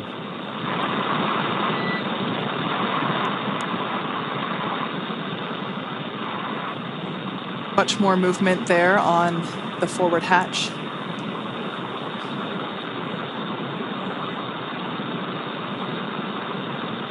Must be pretty exciting for Jared because that center part of Dragon SpaceX, that's a good brace. We're going to have you repeat the operation.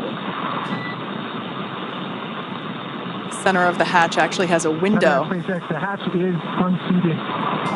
Copy. Let's give it another call. The hatch is several inches insulated from the light. Copy. We see it.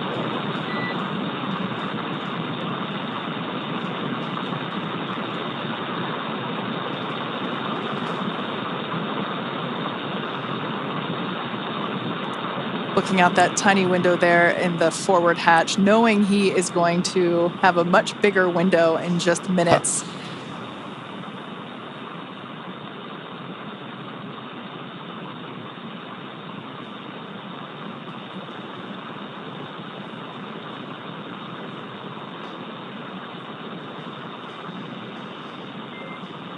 Dragon SpaceX vent complete.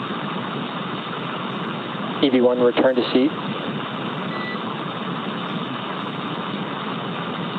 And EV1 copy, transitioning back under the display.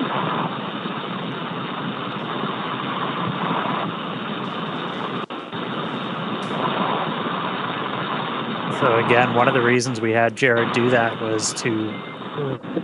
Dragon SpaceX, we're actually watching that hatch. We're going to have you repeat the last operation. Sounds like they're going to have him repeat them. One of the reasons we're doing that is just to kind of vent any of that residual atmosphere. Up from under the display. And EV1, you are go for manual hatch open.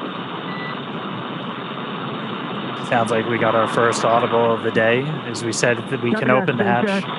Opening the hatch manually. We could open the hatch. We could open the hatch automatically, or we can do it manually. And so they just gave Jared the go to open that hatch manually. So we just went out of ground station reach, so we'll get the views back. Wow. We'll get the views back real shortly. And then the hatch will get we'll open. See a hatch open. And hopefully we see it. Yeah, hopefully we see a hatch open. The hatch is open. SpaceX copies, hatch open. That is fantastic news for those that... SpaceX EV1, I'm looking at the seals. Initial view looks pretty good. I don't see any bulges or indentations. Copy on hatch seal report.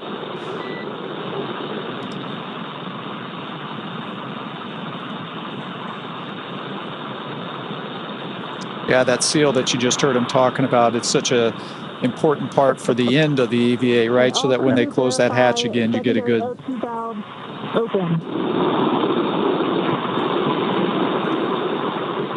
Get a good seal of the hatch.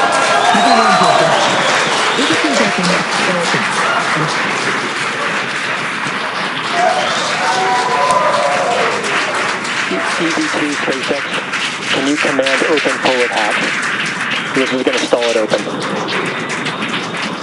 There is our first view of the forward hatch, wide open to space. Forward hatch.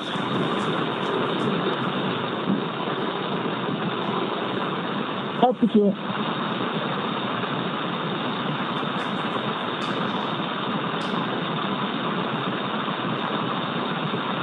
If you just jumped in, we are 38 minutes into today's spacewalk, and the hatch is open on Dragon. First view from a helmet cam, looking out. Dragon SpaceX, we see it stalled. EV1 is go to continue. That structure you see there is... Check for egress. EV1 good. SpaceX EV1, I'm transitioning back from under the displays. SpaceX copies, we're with you in your helmet cam. Once again, this helmet cam, that structure we see is the spacewalker. This is Jared now egressing through the forward hatch of Dragon Resilience.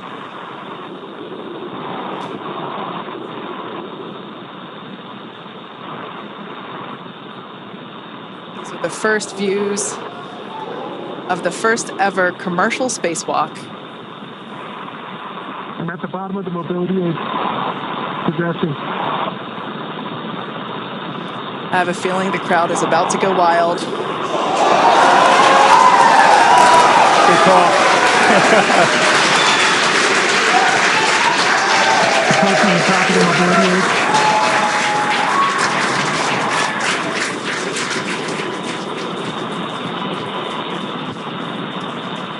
SpaceX. Back at home, we all have a lot of work to do, but from here, Earth sure looks like a perfect world. All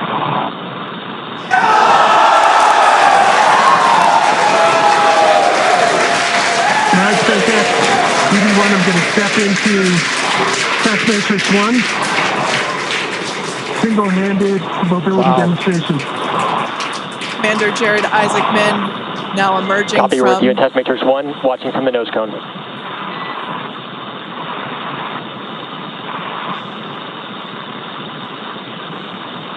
Up, down, left, and right are 3s.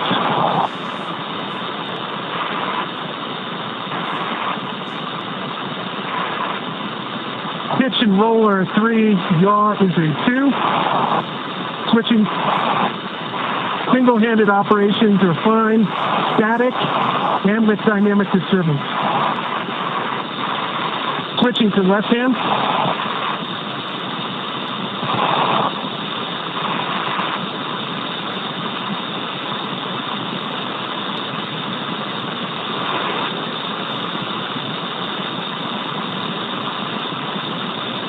Up, down, left, and right are 3s, maybe a 2.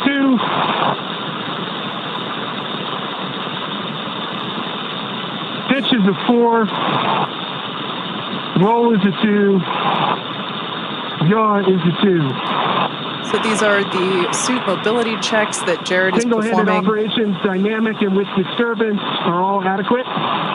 Test matrix 1 complete. HUD check, 5.3 psi, 48% RH, 33.9 Celsius.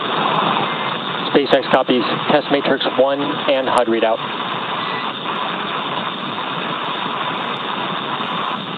Crew ops check, EV1's good. EV2's good. Port 1 good. Port 2 good. Okay, stepping into vertical translation. We're going to start with the horizontal bars.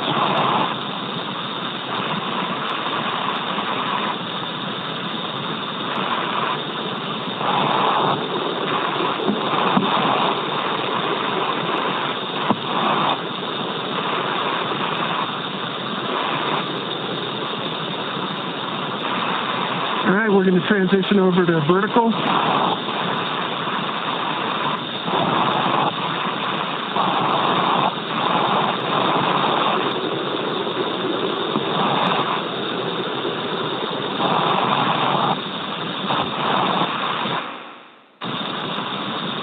I'd say vertical and horizontal are equally workable, slightly favors horizontal. I'm going to do a max reach. Left hand's at the top of the mobility aid. At the midpoint. You have good video?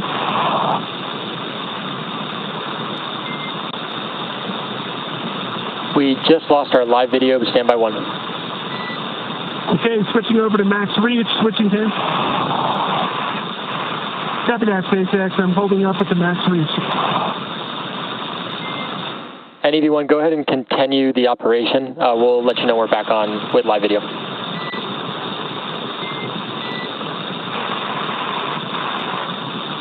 Copy that. And for your awareness, max reach, left aid, and the mid bar. Next, test matrix 2 is complete. HUD readout, 5.3 psi, 33.9 Celsius, 50% RH. Copy, test matrix complete and HUD readout. Crew ops check, EV1's good. EV2's good. We're good. Port 2 good. Stepping into test matrix 3, hands-free demonstration. EV1 SpaceX for ingress time. Go, SpaceX. Recommended ingress time of O2 flow plus 7 minutes. Copy that. Ingress time, 7 minutes. And Dragon, we're back on live video from the nose cone. Copy that, SpaceX.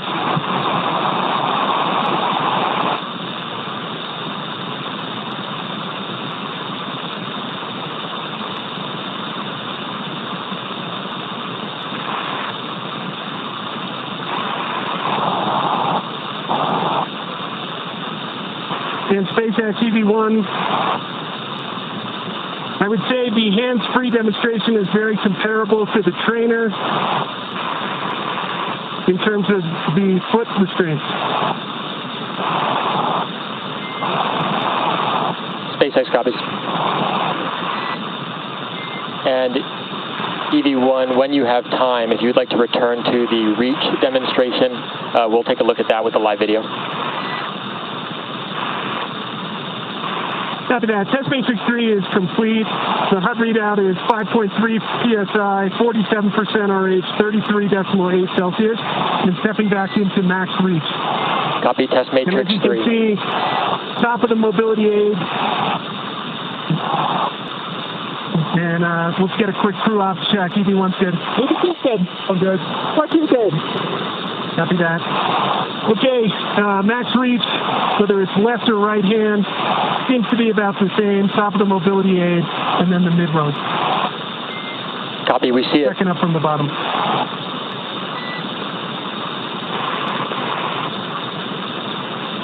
Any go back, SpaceX? Negative. We got about 1 minute until EV1 ingress. Copy that, 1 minute.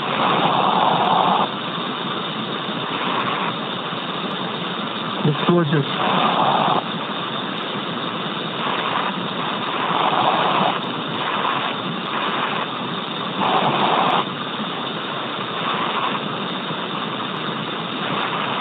You want to see advised to get the umbilical and run his right foot. EV1, we're checking out your helmet cam now.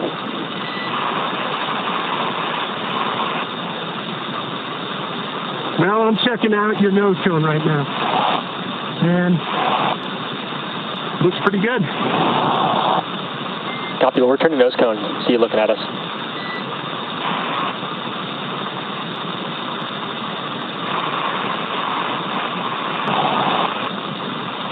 All right, we're coming up about that O2 flow timer time. Crew check for ingress. EV1's good. EV2's good. O2's good. All right. SpaceX EV1. Congrats for the huge team effort that it took to get us to this point. We know it's just the start. Then I'm transitioning back into the vehicle.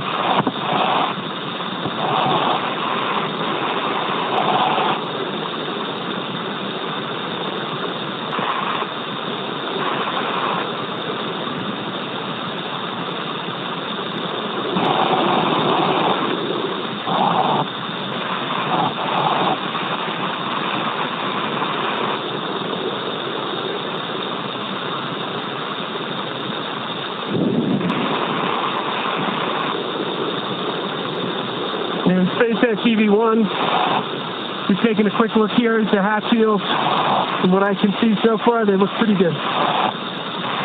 Copy on the hatch seals and stand by for transition to 3-off reset.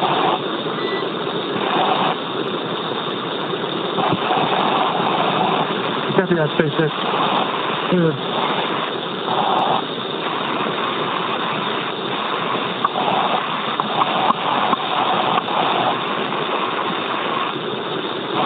And EV1 is clear.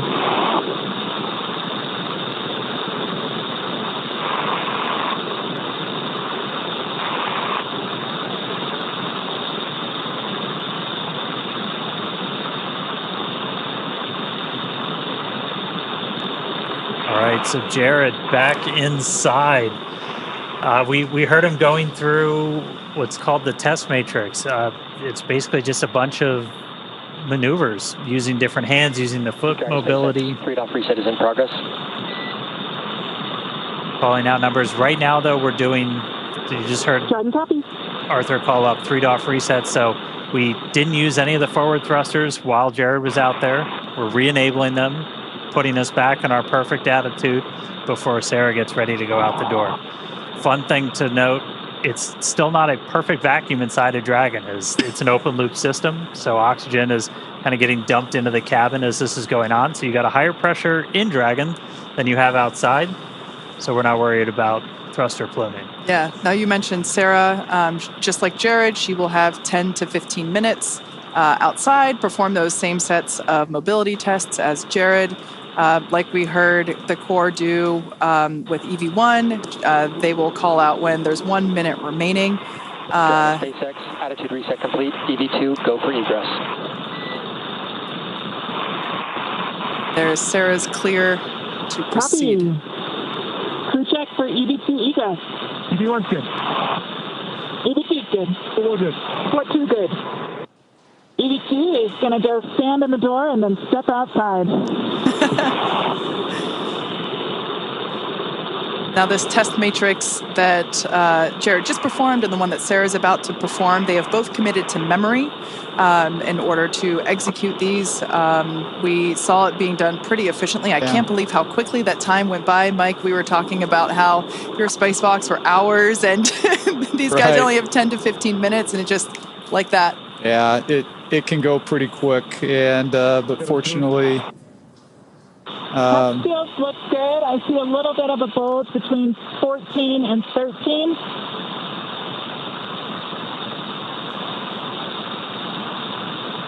so you're hearing Sarah call out some more of the seal check there as she's exiting out. It's reseated. SpaceX copies that report. Good fix. So this was something we knew might happen. And Sarah, between 28 and 27. Copy.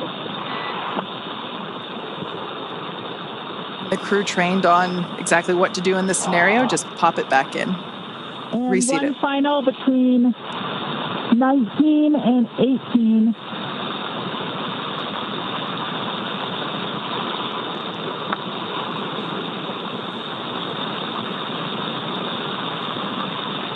That might be best reseated with hatch closure. SpaceX copies. Can you repeat the location? After EVA complete.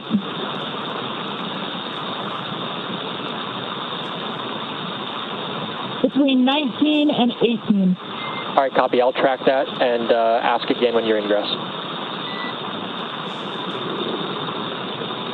Copy. EV2 is proceeding with egress. Super exciting to see this. Our fellow SpaceXer, Sarah Gillis, now about to make her spacewalk. EV1, I'm going to hand this back to you.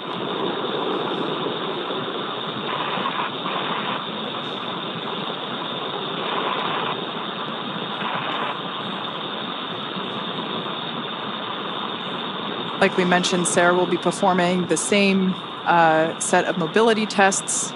So we will do the same, try to stand by and listen to those comms.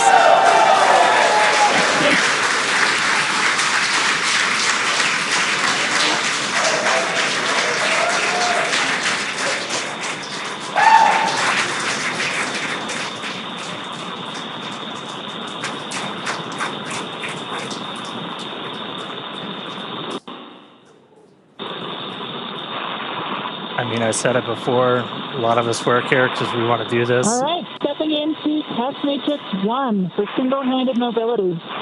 Really cool to see one of our own out there. That's awesome.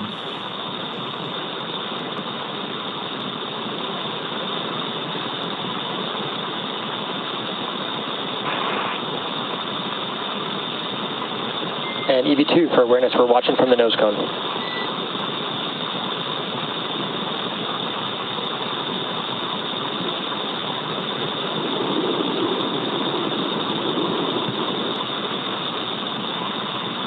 And copy all.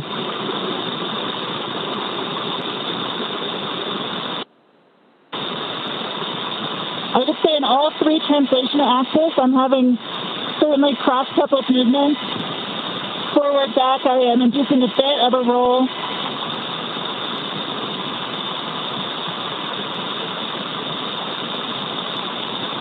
Similarly with left, right. And up, down, a bit of a pitch, but all are achievable. Rating of 3.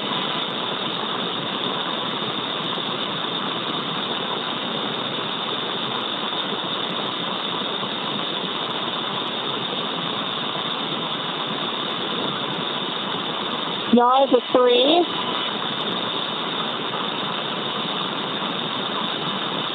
Roll is a 4. And pitch is a 3.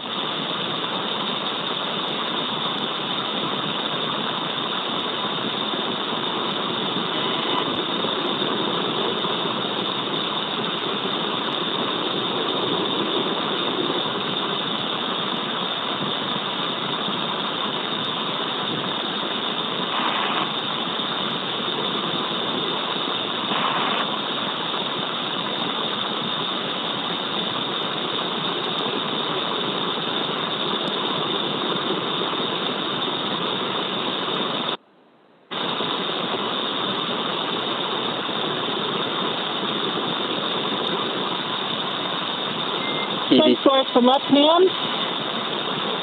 Stepping into vertical translation. SpaceX copies. And EV2 for awareness, we're tracking an ingress time at O2 flow, 5-9 minutes. Copy, 5-9 minutes.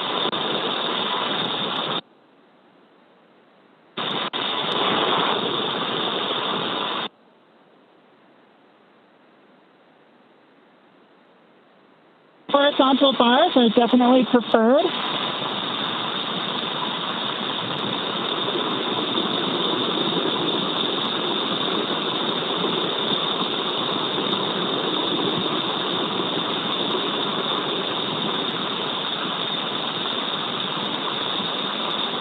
And I'm adequately able to stabilize my body with single-hand disturbances.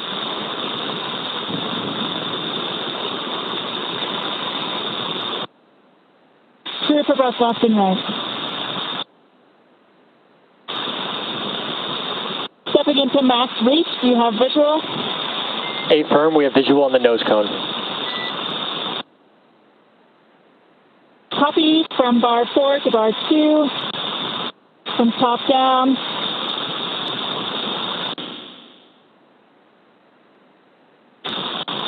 And similar reach from bar 2 up to bar 4. SpaceX copies reach. And EVA test matrix 1 complete, seat pressure 5.25, 33.8 Celsius, 37% humidity. SpaceX copies HUD readout and test matrix 1 complete.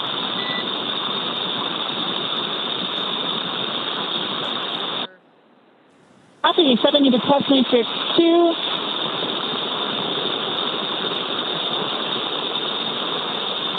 Like we mentioned before, views going in and out due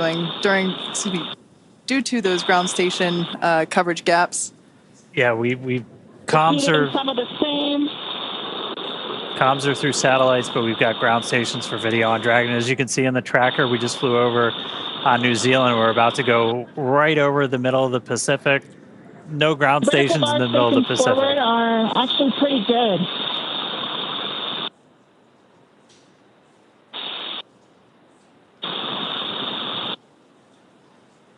We're hearing the voice of mission specialist Sarah Gillis, our fellow SpaceXer on her spacewalk. She's got about a minute left, and then she's going to start heading inside. And SpaceX with a little more work, they can actually get between almost bar 1 and bar 4 on max reach. SpaceX copies.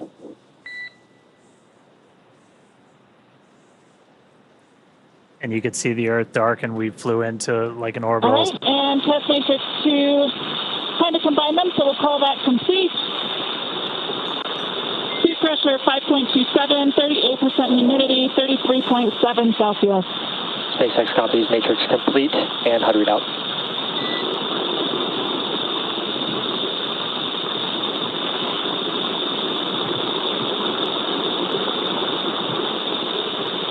Stepping into hands-free demo.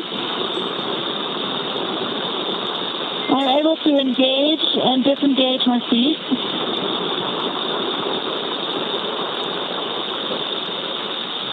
Copy that, EV2. And once you are able to engage, disengage, we'll actually have you start ingress. We're just over 5-9 minutes O2 flow.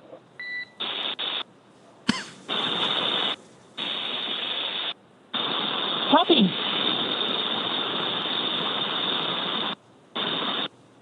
With that, EV2 is proceeding with ingress. Pre-check for ingress. EV1's good. EV2's good. Good. 14 good. Copy. Coming on in.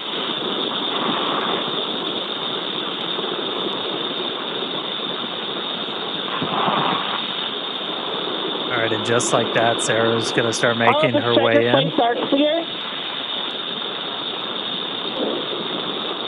Check those hatch seals again. SpaceX copies on striker plates. And EV2, I have one more ask for the hatch, if you can check that out as well when ready to copy.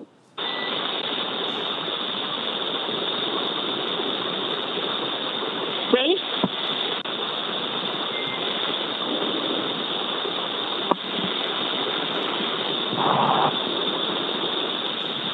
And copy. Copy. And EV2, what I'll have you do is, when you ingress, can you get eyes on the hatch handle mechanism and see if the handle has been stowed in the do not stow window, and report if you can see that?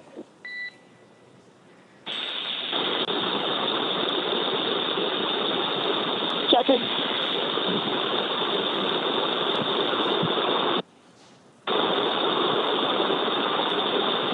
I think it's just outside. Copy, just outside. Thank you. Just outside the range.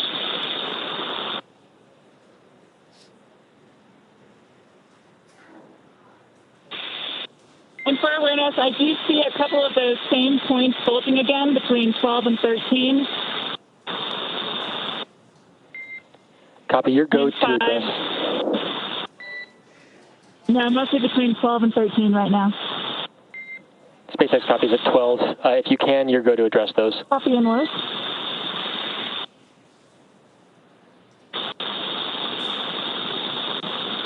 These numbers being called out represent the location around.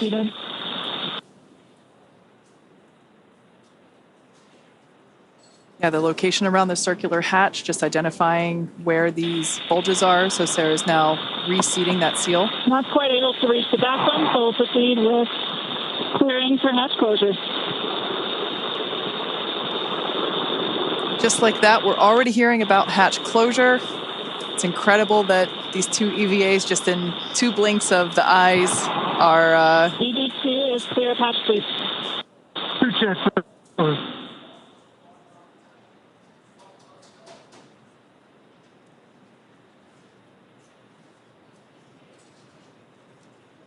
On your screen there is SpaceX Core, or Crew Operations and Resource Engineer. On duty tonight is Arthur Berrialt.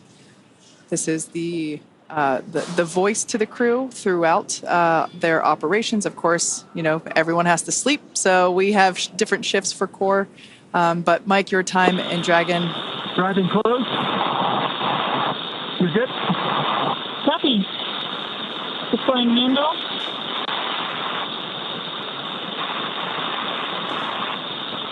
Applying force. And closing.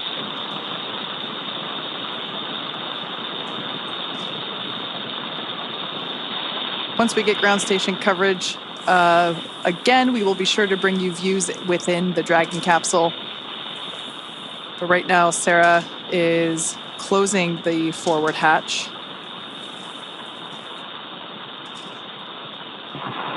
It sounds like we might give the motor a try. He's confirmed the hatch is visually indicating closed. And hatch is verified latched. Hey, commanding EVA hatch closed.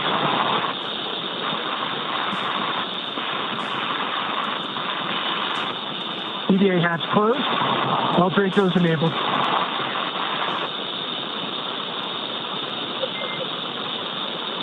Dragon SpaceX, we see EVA hatch closed and pressure indicates good hatch seal. Stand by for transition to EVA repress 1.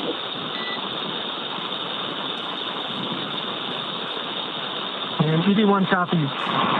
Everyone check secondary O2 valve closed. Copy. And then support 1, I'm good. EV1's closed. EV2 closed. 4-1 closed. 14 closed.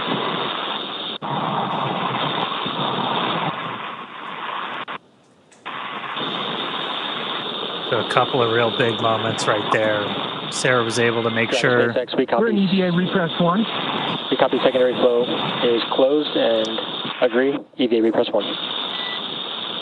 She was able to make sure that the seals were in good spot. We got the hatch closed. You Okay, can crew, see we're out of a half PSI for 8.3. the pressure starting to tick up.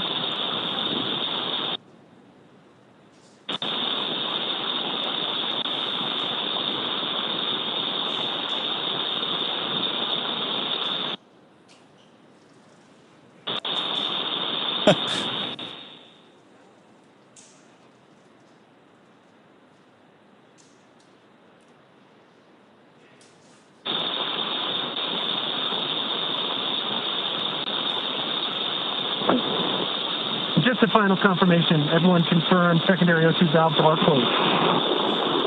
EV1's closed. EV2 closed. 4-1 closed. 14 closed. Copy that. And we're through 1 for 8.3.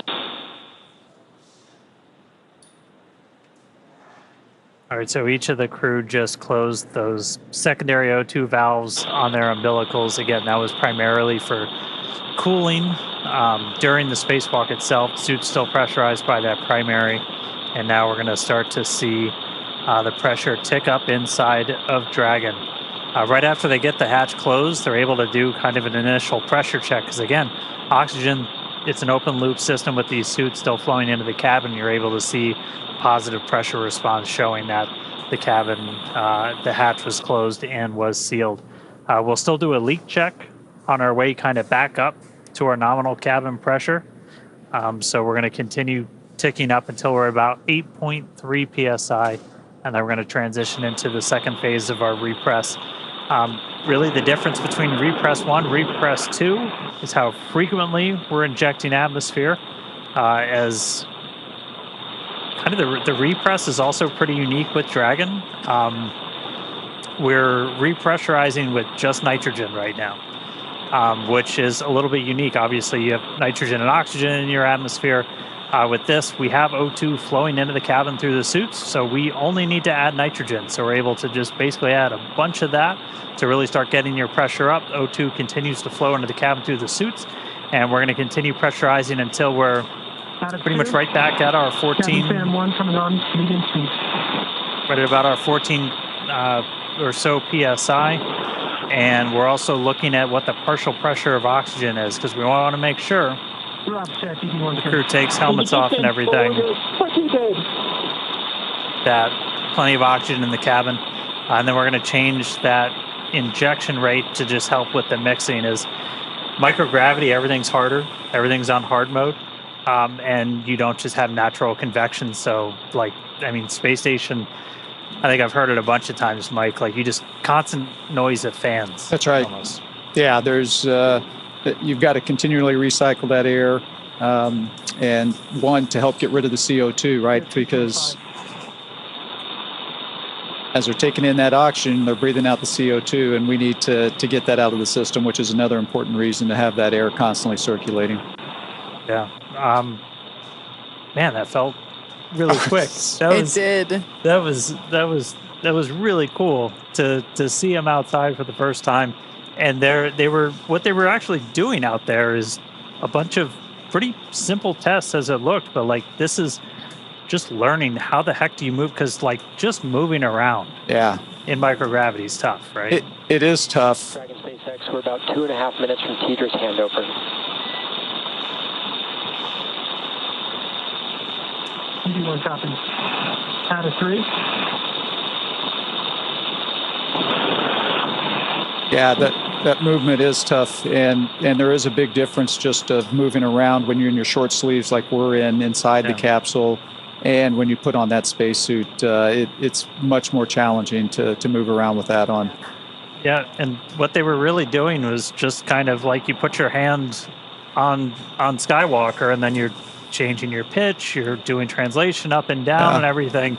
And then the one that I think is kind of cool is max reach, because like just going like that is, not easy. Yeah, and I think one of the other things I thought was interesting is you heard, I think it was Sarah, talk about the horizontal rail versus the vertical, and how much easier that was for her to grab onto or utilize versus the vertical one. So simple things like that, for us, it's not a big deal. Yeah. But out there in the vacuum and in the microgravity environment, it does become a much bigger deal. And you, Dan and I, we've never been in space, so we certainly appreciate all of your expertise that you'd be able to share with us throughout this morning's operations, and contributing your 2 cents. Yeah, no, thank you. It was great to be here. Just an incredible moment, not only for the Polaris Dawn, for all of SpaceX, and really for humanity, because it's just one of those small steps that's taken us that much closer to being that interplanetary species. So thank you very much for having me around. Our pleasure. Awesome. You're welcome back anytime. Excellent. All right. Good to see you, Hopper. Yeah. Thanks. Bye-bye. All right, so repress is continuing. We're a little over 4 PSI right now. Again, we're going to keep that going up until we're a little over 8, and then we're going to change our repress rate. We're basically just going to be injecting nitrogen for shorter periods of time. That's just going to help that atmosphere mix as we get the crew kind of back up to their normal cabin atmosphere that they haven't actually been at for the last couple of days, because we started this whole process like right after we got on orbit. Yeah, it was almost like we launched them and gave them 2 seconds to acclimate and enjoy their cute 0G indicator, and immediately stepped into the pre-breathe in order to prepare for today's activity. And really, like you said, let them acclimate and let their bodies adjust. And, the success of that really was demonstrated today by the fact that we were able to step through all of the steps today without having to take the optional and available breaks to allow the crew members to adjust during Oh, sorry. I thought we were going to get something there. Yeah, that we're Vox getting coming in. the Tidris in and out. Yeah. So like we'll get it back. But so yeah, just the fact that the all 4 crew members were able to just go right along and didn't have to pause as the option was available. I think it's a testament to the preparation that they did before and during. Garage check, ED1 kid. ED2 kid. We're good. Part 2 kid. just heard a quick check-in from him. So we're going to keep counting the PSI up until we get to about 8. We are going to do another leak check on the way up to our nominal cabin pressure. As you introduce atmosphere, you're introducing temperature changes, not just pressure changes. And so we'll get to a nice, pretty stable point when we're at 8, and then we'll let it hang out there for a couple of minutes. Let the thermals kind of cancel out. That'll take about 5 minutes to do that. This obviously has to be done to make sure we've got a really tight seal with that hatch, as before we let crew get out of their seats, move about the cabin, anything like that, we want to make sure Dragon is fully recovered. We just use Dragon as an airlock. Yeah, and actually the info that you were talking about, you see it there on your screen live with that telemetry there in the bottom left and bottom right hand corners. We can see the Dragon capsule and the suit pressures continuing to rise. It is incredible that we've only been in the EVA for 1 hour and 13 minutes. It flew by so quickly. 6 on cabin pressure, approaching 1 psi on PPO2.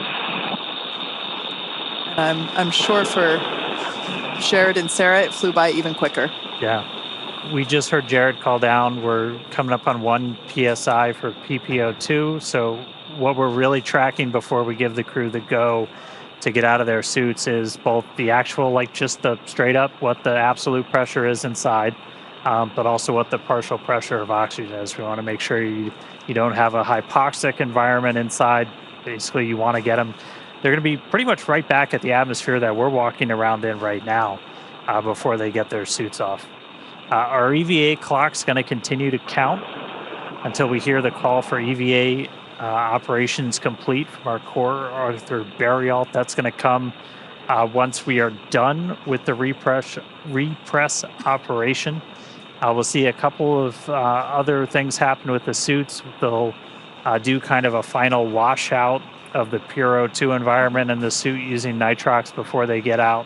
Nitrox being that same air mixture that you have in your scuba tank. If you've got any scuba divers out there, that nitrogen-oxygen mixture. Nope, still just air. They're just going to keep psyching you out.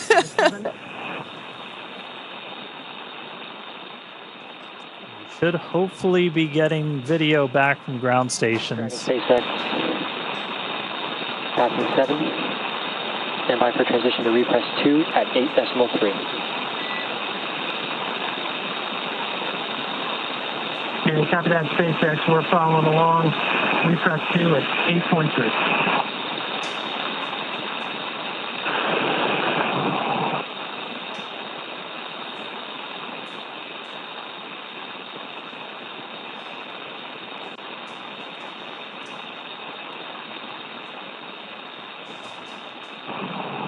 Yeah, so once we transition to repress 2, once we're at about 8.3 PSI, we'll stay there for about 2 minutes.